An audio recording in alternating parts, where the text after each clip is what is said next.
En laboratoire, fabriqué uniquement avec des cellules d'animaux, une prouesse scientifique relevée par plusieurs startups, des steaks sans bœuf, encore des nuggets de poulet sans poulet. Alors avant de voir avec Gian Benzina quels seront les aliments du futur, on va prendre la direction des États-Unis, pionnier dans ce domaine. Alors à quoi ressemble cette viande de laboratoire et au fait ça à quel goût? Loïc Delamornay, Thomas Danzal. Dans ce laboratoire de San Francisco, aucune ferme et aucun abattoir en vue. Pourtant, ces scientifiques viennent de créer de parfaits nuggets de poulet et ils ont la conscience tranquille. C'est du vrai poulet, mais ce sont des cellules de poulet. Donc aucun animal n'a dû mourir pour ce nugget. Les fondateurs de cette start-up en sont convaincus. L'humanité va devoir manger différemment. Chaque jour, des centaines de millions d'animaux sont tués. Et il a fallu des quantités astronomiques d'eau et de terre pour les élever. Et cela crée beaucoup de pollution. Ce n'est pas un système tenable. La solution n'est pas de demander à tout le monde de devenir végétarien, mais peut-être de faire de la viande d'une meilleure façon, en cultivant des cellules de l'animal, sans manger l'animal. Ces nuggets de cellules de poulet seront commercialisés dans quelques mois et nous les avons goûtés en avant-première. Alors ça ressemble à du poulet, on retrouve effectivement le goût du poulet, d'un nugget, de la friture. Ce qui va être un petit peu différent, sans doute, c'est que la texture n'est pas vraiment celle de la viande. On a quelque chose qui se rapproche plus de la viande hachée. Mais en termes de goût, on retrouve vraiment le goût du poulet. Et donc, de ce côté-là, c'est plutôt convaincant. Pour comprendre cet incroyable tour de passe-passe scientifique, il faut se rendre en Israël. Ici, une autre équipe expérimente le même principe avec de la viande de bœuf. Donc on a en fait nos propres vaches dans le laboratoire. Ça c'est Gertrude et Alberta. À l'intérieur de ces vaches, les tissus et les cellules se développent de la même manière que dans un animal dans la nature. Le principe est d'extraire une cellule de muscle d'une vache vivante. Ces cellules sont d'abord microscopiques, diluées dans ce liquide. Les scientifiques font grandir et proliférer ces cellules. Un procédé similaire à ce que les médecins font pour produire des tissus, pour des greffes de peau par exemple. Sauf qu'ici, ces cellules vont produire de la chair. Dans ces boîtes de culture, les bouts de viande commencent à se former. Ces incubateurs sont une vache contrôlée ou artificielle, dans laquelle les cellules retrouvent leur environnement d'origine et continuent à se développer comme si elles étaient à l'intérieur de la vache. Elles ne voient pas la différence. Ce steak de culture est encore en phase de test, mais ce chef israélien qui s'entraîne dans le laboratoire est convaincu. Pour le moment, seuls quelques privilégiés comme nous peuvent y goûter. Mais dans un futur proche, cela ne sera pas plus cher que de servir par exemple une viande bio de bonne qualité. Et pour protéger la nature, c'est la bonne solution.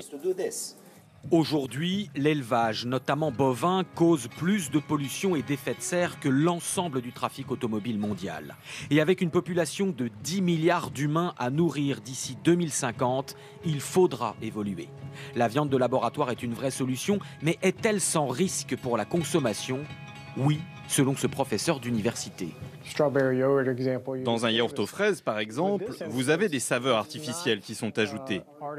Ici, dans le cas de cette viande, ce n'est pas artificiel. Vous n'essayez pas d'imiter, mais de créer une réplique exacte de la structure cellulaire de la viande d'origine.